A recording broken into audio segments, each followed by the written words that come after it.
Welcome back, U.S. history students. Hope everyone is doing well. Just a reminder, we are continuing with our Unit 1 material, focusing on Colonial America.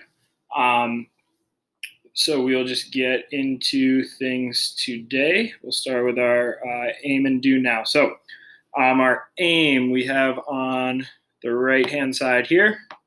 It says, how can we identify the impact of mercantilism and triangular trade on colonial America? So we have these two ideas, mercantilism and triangular trade, and we're trying to identify the impact these two things have on colonial America. Okay, so for our do now, we have it on the left-hand side here. And this is as it says here, this is a brainstorm and a free write. Okay, I don't expect perfection here. I just want to hear your ideas. So it says you are the king or queen of England.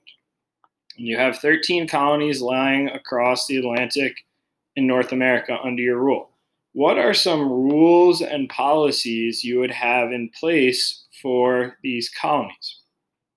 So on your document, I want a couple of bullet points explaining, if you're the king or queen, what's some rules or policies you have in place to make sure these colonies that are laying across an ocean are running properly? How would you rule over those colonies? And this is really getting us started to think about, how do the British treat the colonists? Okay, what does the king do to try to make sure the colonies follow his lead? Okay, so you're coming up with a couple of bullet points here. You can pause the video and then we'll come back with the fast facts. So our fast facts for today.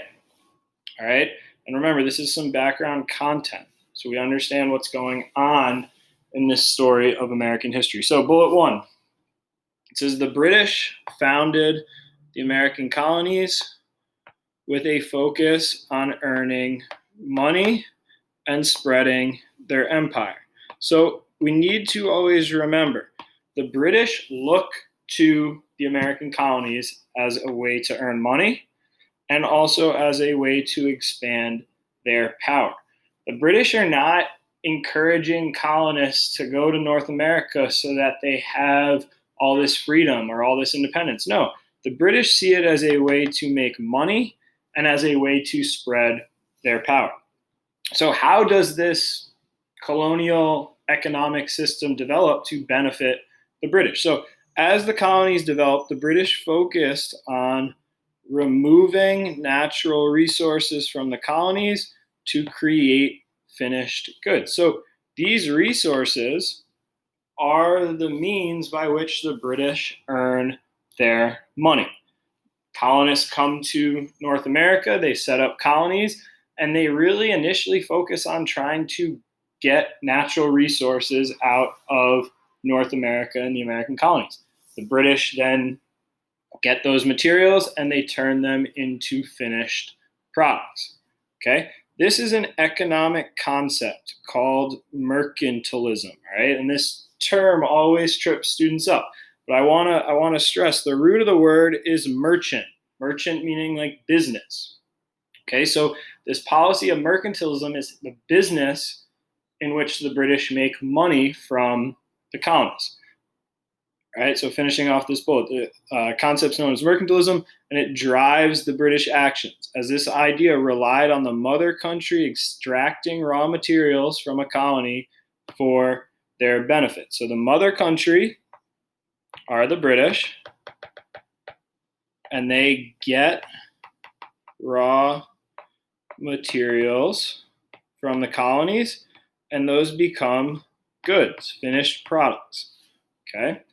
The success of mercantilism between the British and the American colonies relied on what is known as the triangular trade. I put it in a square, but it's literally a triangle, which connected Britain, Africa, and the colonies. So mercantilism is the policy, and the triangular trade is what allows that policy to succeed. All right. And today, what we're really looking into is, what goods are being exchanged along this triangular trade. Who does it benefit? Who does it harm? Okay. Bullet 5, a variety of products are exchanged within the triangle trade, though the middle passage that focused on shipping slaves from Africa to the colonies was the most gruesome aspect. So I'm going to do the triangle here.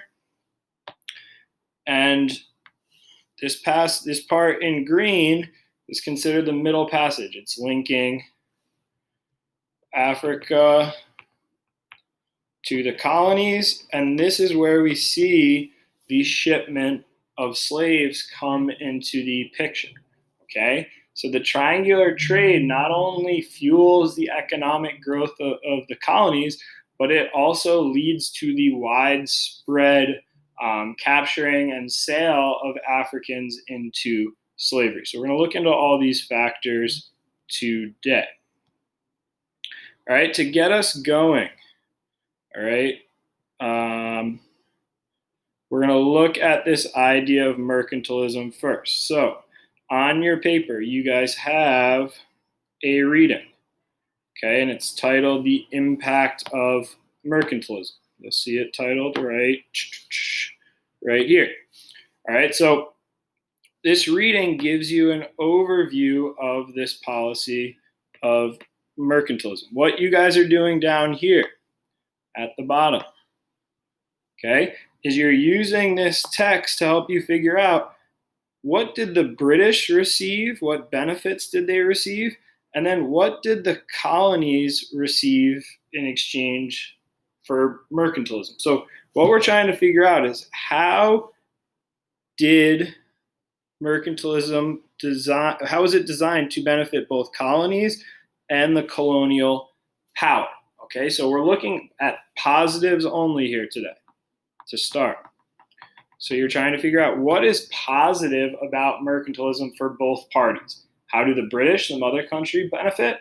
How do the colonists benefit as well? And we're using this text above to assist us. If you need it, there's vocabulary also defined for you. Those words are bolded. You'll see that they match up in the text.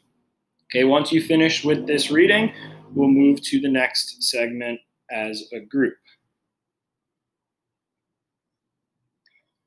All right, so the next segment focuses on what we mentioned in the fast facts as one of the factors that fuels mercantilism, the triangular trade.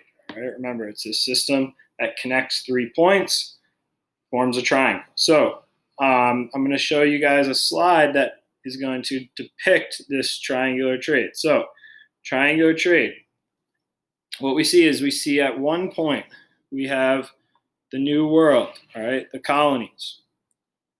Okay, at a second point, we have Europe, for our purposes, specifically Britain. The third point we have is West Africa. Okay, and what we see is that all of these points here are going to connect to form a triangle. Okay, and what this is showing you is that there's various products being exchanged within this triangle. So first thing we see some raw materials going from the New World to Europe. We see slaves being traded from Africa to the New World. All right, we see Europe taking those raw materials and selling finished goods to both Africa and the colonies. So there's a lot being exchanged in this triangular trade, but for the most part, you're seeing raw materials leave the colonies, finished goods come from Europe, and slaves being sold out of Africa to the New World. Okay, so you have this image here to help you, but you also should be using this reading. Okay, and remember, let's go through our document steps. We want to read the question first, turn the question into a sentence starter, then we're actually reading the text, underline, plug in the answer. All right, all these answers should be full sentences. All right, so you can pause the video, work through this triangular trade reading, and then we will finish by looking at some sources. Okay, so to finish up today, we have some source material that's going to be looking at analyzing the Middle Passage. So we started general. We started talking about mercantilism, this economic system that benefits the mother country. We got a little bit more specific. We studied how triangular trade fuels mercantilism. Now we're going to get very specific, and we're just going to be looking at one part of triangular trade, and it's the most gruesome, it's the most horrific part of triangular trade, and it is the slave trade. Okay, so we're going to use this source material to help us try to understand some of the atrocities, some of the horrors that come along with the construction of what's known as the Middle Passage. Okay, so you have one source that is text-based. Okay, it's an individual describing his capture into slavery.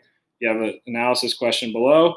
And then on the back side, you have a illustration of a slave ship. And it's a drawing to show how slave ships are not only constructed, but how slaves were stored on these slave ships as well. All right, so as we work through the source material, same steps as before. All right, read the question, sentence starter, then we're actually going to the source, and then we are plugging in the answer. Okay, so we can use these steps, we can use these approaches on all the material we're working on today. As always, if you have any questions, any concerns, any confusions, join your Classroom Zoom office hours. The schedule is posted on Google Classroom. If you have a specific question that's maybe a little bit minor, you can comment in the document, and I will respond to that as well. As always, I hope you guys are doing well. Hope you're staying safe, and I will talk to you soon.